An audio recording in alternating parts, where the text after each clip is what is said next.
नमस्कार, नमस्ते. Phaltan YouTube channel मध्ये मी राजकुमार गोपने आपलं स्वागत करतो. लाचखोरीचा प्रकार पुन्हा एकदा चव्हाट्यावरती आलेला आहे.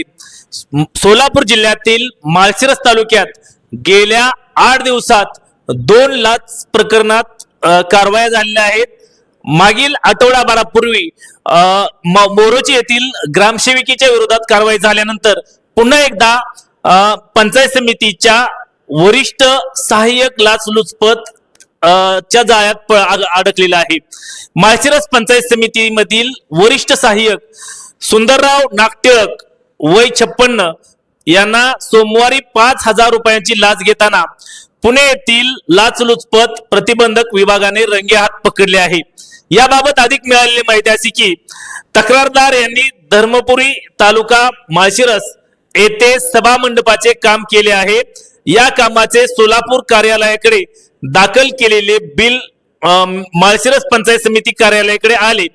त्यानंतर काम झाल्याचा दाखला गट विकास अधिकारी यांच्याकडून मिळवून देण्यासाठी सहाय्यक सुंदरराव नागटिळक यांनी तक्रारदाराकडे 10,000 रुपयांची मागणी केली होती. यानंतर याबाबत त्यांनी पुणे येथील लाचलुचपत प्रतिबंधक विभागाकडे तक्रार केली होती.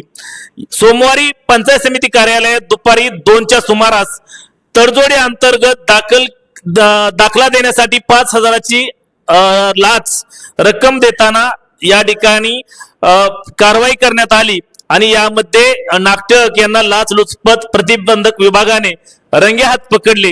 या प्रकरणात गट विकास अधिकारी यांची पडताळणी केली असता त्या पडताळणीत काही आढळले नाही. आरोपी नागटिळक यांनी यांच्या विरोधात सोलापूर लाचलुचपत प्रतिबंधक विभागाकडे सदरचा गुन्हा वर्ग करण्यात आला आहे.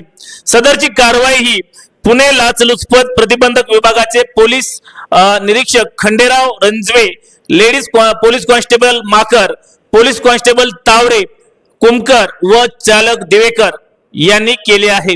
आठवडाभरात 2 लाचलुचपतच्या कारवाई झाल्यामुळे माळशिरस तालुक्यात एकच खळबळ उडालेली आहे. आजच्या या व्हिडिओमध्ये इथेच थांबण्यापूर्वी आपण जर आमच्या नमस्ते फलटण युट्यूब चॅनलवरती पहिल्यांदा असाल तर आमचे नमस्ते फलटण युट्यूब चॅनल आपण सबस्क्राईब करा, बेल आयकॉन दाबा जेणेकरून आमचे नवनवीन व्हिडिओ लवकरात लवकर थेट तुमच्यापर्यंत पोहोचतील. व्हिडिओ आवडल्यास लाईक आणि शेअर करा. आजच्या व्हिडिओमध्ये इथेच थांबूया. पुन्हा भेटूया नवीन व्हिडिओमध्ये. तोपर्यंत धन्यवाद.